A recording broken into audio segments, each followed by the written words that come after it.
வணக்கம். வாழ்க நலமுடன், அன்பே அனைத்துமாய். நமசிவைய நிறைய பேரை கவனிச்சிருக்கேன். அவங்க இந்த பஞ்சாட்சரம் சொல்லும்போது சில பேர் நம சிவாய சொல்கிறீங்க. நம சிவாய ஷி என்ற எழுத்து அங்கே இல்லை. அதே மாதிரி நமச்சிவாய இச்சு சொல்கிறீங்க. ந ம சி வ ய இந்த 5 எழுத்து தான் உயிரோட கலந்துருக்கு, நம்ம உடம்போட கலந்துருக்கு, இந்த 96 தத்துவங்களோட கலந்துருக்கு. இது இல்லாமல் நம சிவாய அப்படின்னு உச்சரிக்கிறதும் நமச்சிவாய அப்படின்னு அழுத்தி உச்சரிக்கிறதும் இல்லை. 5 எழுத்துள்ளே ஒளிந்த நாதியான மந்திரம் 5 எழுத்து தான். இச்சு போட்டிங்கன்னா 6 எழுத்து ஆயிரும். ஷீன்ற எழுத்து அதில் நமசிவயத்தில் இல்லை, பஞ்சாட்சத்தில் கிடையாது.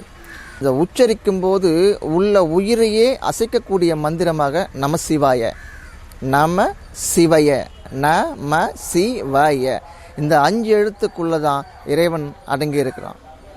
அதனால் இந்த 5 எழுத்தை நம்ம அழகாக பிரயோகம் பண்ணலாம்.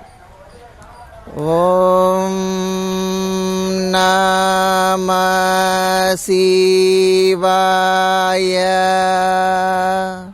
இது ஒரு முறை. இது பஞ்சாட்சரம் சொல்கிறது. இது பஞ்சாக்கரமாக சொல்லணும் அப்படின்னா நம சிவய சிவய நமய நம சிவம் அசிவயன வயனமசி இப்படி சொல்லலாம். 6 ஆதாரங்களையும் அசைக்கக்கூடிய மந்திரமாக இருக்கிறது. இந்த மந்திரத்தை விட வேறு மந்திரம் இல்லை. இதையே நம்ம 51 அட்சரமாக சொல்லலாம். ஆனால் அந்த 51 அட்சரங்களும் திருமந்திரம் சொல்லுது. இந்த பஞ்சாக்கரம் 51 எழுத்தாக இருக்குது. பிரணவத்தோடு சேர்த்தோம்னா இப்போ திருமந்திரம் ஒரு அழகான ஒரு பாட்டில் சொல்லும். இந்த 5 எழுத்துக்குள்ளே எல்லாம் எப்படி அடக்கம் அப்படின்றத திருமந்திரம் சொல்லும். 50 எழுத்தே அனைத்து வேதங்களும், 50 எழுத்தே அனைத்தாகமங்களும், 50 எழுத்தின் அடைவை அறிந்த பின் 50 எழுத்தே 5 எழுத்தாமே. இந்த வேதங்களும் இந்த ஆகமங்களும் எல்லாமே எதுக்குள்ளே அடக்கம் அப்படின்றாங்கன்னா 5 எழுத்துக்குள்ளே அடக்கமாக இருக்குது. அப்போ இந்த 5 எழுத்தை நம்ம எப்படி உச்சரிக்கணும் அப்படின்றத மட்டும் தான் நம்ம பார்க்கணும். ந ம சி வ ய இது எந்த ஆதாரத்தில் இருக்குது? ஓம்ன்றது மூலாதாரத்தில் இருக்குது, நான்றது சுவாதிஷ்டானத்தில் இருக்குது, மான்றது மணிப்பூரகத்தில் இருக்குது, சீன்றது அநாகதத்தில் இருக்குது, வான்றது விசுக்தியில் இருக்குது, யான்றது ஆஞ்ஞாவில் இருக்குது. இந்த பிரணவத்தோடு சேர்ந்த பஞ்சாட்சரம் அகரமும் உகரமும் மகரமும் பஞ்ச அட்சரமும் நமசிவய அப்படின்ற இது 8ம் சேர்ந்தா என்ன மாதிரி வேலை செய்யும்? எந்த அளவு உயிரை வளர்க்கும்? உயிரை வளர்க்கறதுக்கான இந்த உயிரை வளர்க்குறதுக்கும் இந்த உடம்பை வளர்க்குறதுக்கும் இது எந்த மாதிரி வேலை செய்யும்? இந்த சக்கரத்துக்குள்ளற யாரெல்லாம் இருக்காங்க? எந்தெந்த தெய்வங்கள் உள்ளே இருக்காங்க?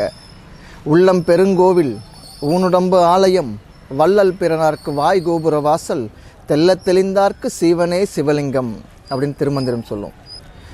உளி கொண்டு செதுக்கவும் இல்லை, உலை கொண்டு உருக்கவும் இல்லை, வெட்டாத சக்கரமாய் நீ அம்பலா அப்படின்னு ஞானத்தாக தவிப்பு அப்படின்ற பாடல் அடியன் ஒரு இடத்துல சொல்லியிருப்பேன். அப்போது இந்த உடலுக்குள்ளே இருக்கிற எல்லா தெய்வங்களையும் எப்படி நம்ம வெளியே கொண்டு வர்றது, எப்படி அவங்களெல்லாம் நம்ம விழிப்படைய வைக்கிறது? உள்ளுக்குள்ளே தானே இருப்பான் தெய்வம். அப்போ அந்த தெய்வத்தை எப்படி நம்ம பிடிக்கிறது அப்படின்றதுக்கான வழிமுறை இருக்குது. அப்போ என்ன சொல்லலாம்? இந்த பிரணவமும் இந்த பஞ்ச அட்சரத்தையும் சொன்னால் போதும், எல்லா சக்கரங்களும் விழிப்படைஞ்சி அதனுடைய வேலையை அழகழகாக செய்ய ஆரம்பிக்கும். இப்போது மூலாதாரம் ஓம் அப்படின்னு சொன்னோம் அப்படின்னா இந்த ஓம் எங்கே இருக்கும் அப்படின்னா நம்மளுடைய மூல ஆதாரம். நமக்கு எது மூலம் அப்படின்னா இந்த காற்று தான் மூலம். உணவு இல்லாமல் இருக்கலாம், காற்று இல்லாமல் இருக்க முடியாது. உணவு இல்லாமல் வாழலாம், காற்று இல்லாமல் வாழ முடியாது. அப்போது நமக்கு எது மூலமோ அந்த மூலத்தின் ஆதாரம் அது குண்டலினின்னு சொல்கிறோம். அங்கே ஒரு வாயு இருக்குது, அந்த வாயுக்கு பேர் தனஞ்சயன். சரி, அதை அப்புறம் பார்ப்போம். இப்போது இந்த குண்டலினி இந்த மூல ஆதாரம் நமக்கு எது மூலமாக இருக்கோ அந்த மூலமான ஆதாரத்தை அசைக்கக்கூடிய மந்திரம் பிரணவமாக இருக்குது.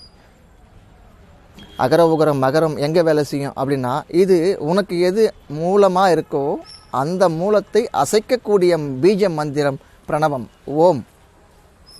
அகர உகரம் இணைந்தது ஓம். இந்த மந்திரத்தை நம்ம நீட்டி சொல்லணும். எப்படி சொல்லணும் அப்படின்னா ஓம்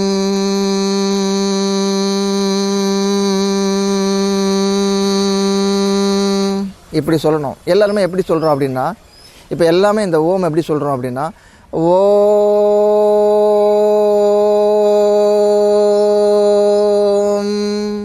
முடிகிற நேரத்தில் மகரத்தை ஒலிக்கிறோம். இப்போ ஆனால் இங்கே என்ன தவறு நடக்குது அப்படின்னா, அகர உகர மகரம் இது மூன்றும் இணைந்தது தான் பிரணவமாக இருக்குது. அப்போது ஓன்ற ஒரு ஒலியை தான் நம்ம உச்சரிக்கிறோமே தவிர அகரத்தையும் சொல்லலை, உகரத்தையும் சொல்லலை. ஆனால் எந்த மந்திரம் நமக்கு நல்ல அதிர்வுகளை ஊட்டக்கூடிய மந்திரமாக எது இருக்குது அப்படின்னா மகரம் தான் இருக்கும். அந்த மகரத்தை சும்மா ஒரு 3 செகண்ட் கூட ஒலிக்க மாட்டோம், அப்படின்னு நிறுத்திடுவோம். ஆனால் இங்கே நம்ம எப்படி பண்ணணும் அப்படின்னா, ஓம்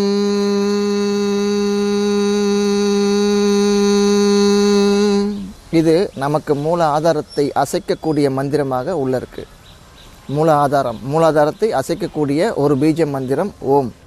அகர உகர மகரத்தின் மூன்றும் இணைந்து ஒரு எழுத்தாக மகரமாக ஒலிக்கின்ற ஒரு இடம்.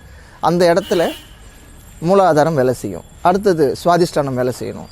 அடுத்த சக்கரம் வேலை செய்யணும் அப்படின்னா நா.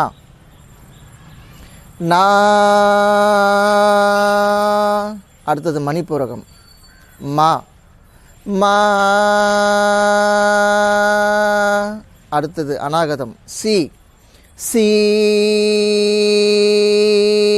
அடுத்தது விசுக்தி வா.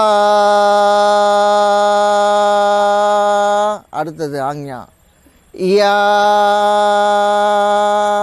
இது போல் உங்களால் எவ்வளோ நேரம் நீட்டி சொல்ல முடியுமோ அந்த அளவுக்கு நீட்டி இந்த பிரணவத்தையும் இந்த பஞ்ச அட்சரத்தையும் சொல்லிட்டீங்க அப்படின்னா இது உங்களுடைய 6 ஆதாரமான நாளங்களை அசைக்கக்கூடிய மந்திரமாக இருக்குது. இது வேறு எந்த வேலையும் செய்யாது. உங்களோட சக்கரத்தை தூண்டி விட்டால் போதும், சக்கரங்கள் தூண்டிட்டால் போதும், உடல் நல்லாயிடும். உடல் நல்லாயிடுச்சுன்னா உள்ளே இருக்க உயிரும் தங்கியிருக்கும். கொண்டதேழு சக்கரத்துள் ஆடும் அம்பலானனே அப்படின்னு ஒரு பாடல் எழுதியிருப்பேன் அடியன். அப்போது இறைவன் எங்கே இருக்கான் அப்படின்னா இந்த சக்கரம் வடிவாகவும் இந்த உயிர் வடிவாகவும் உள்ளே உறைந்து இருக்கக்கூடிய இறைவனை எழுப்பக்கூடிய மந்திரம் ஓம் நமசிவய. இப்போ இந்த ஓமில் யார் இருக்கா இதெல்லாம் நம்ம தெரிஞ்சுக்கணும். ஓமில் கணபதி வாசம் செய்கிறார்.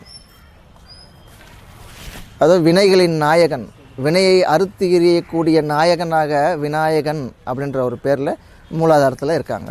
அடுத்தது சுவாதிஷ்டானத்தில் யார் இருக்கா அப்படின்னா பிரம்மனும் சரஸ்வதியும் இருக்காங்க. இந்த பிரம்மனோட வேலை என்ன? படைத்தல். சுவாதிஷ்டான சக்கரம் என்ன பண்ணோம் அப்படின்னா படைப்பாற்றலை உருவாக்கக்கூடிய சக்கரம் அது.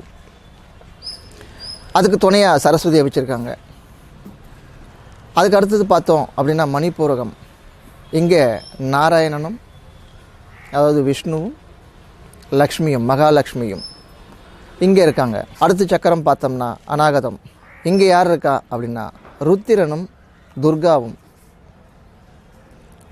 ருத்திரன் துர்கையும் இங்கே இந்த சக்கரத்தில் வாசம் பண்ணுறாங்க. அடுத்தது விசுக்தி. விசுக்தியில் மகேஸ்வரனும் மகேஸ்வரியும் வாசம் செய்கிறாங்க. அங்கேருந்து வினை புரிகிறாங்க. அடுத்த சக்கரம் ஆக்ஞா. ஆக்ஞாவில் யார் இருக்கிறது அப்படின்னா சதாசிவமும் மனோன்மணியும் இருக்காங்க. இப்படி 6 ஆதாரங்களும் நம்ம அசைக்கக்கூடிய மந்திரமாக ஓம் நமசிவய அப்படின்ற ஒரே ஒரு 5 எழுத்து.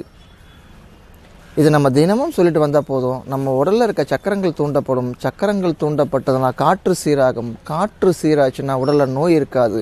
உடலில் நோய் இல்லைன்னா உடல் உயிரை விட்டு வெளியே போகாது. ஒரு அற்புதமான மந்திரம் ஓம் நமசிவாய. அதனால் இன்றைக்கி நம்ம பார்த்தா மாதிரி இந்த ஓம் நமசிவாயவை எப்படி சொல்லணும் அப்படின்னா ஒரு 5 செகண்ட் 6 செகண்டு ஓம்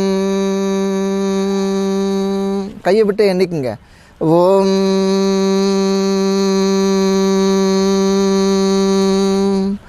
நா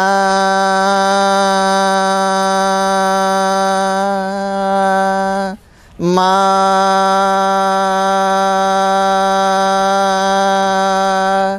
சி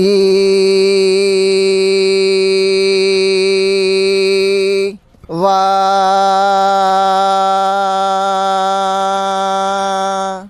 யா.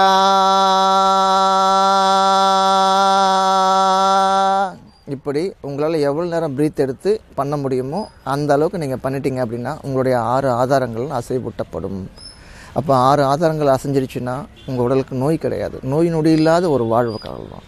இது தினமும் நம்ம பயிற்சி பண்ணிட்டோம் அப்படின்னா இரவா நிலை என்னும் இறை பேராற்றலை நமக்குள்ளே கொண்டு வந்துடலாம். நன்றி. வாழ்க நலமுடன். அன்பே அனைத்துமாய்.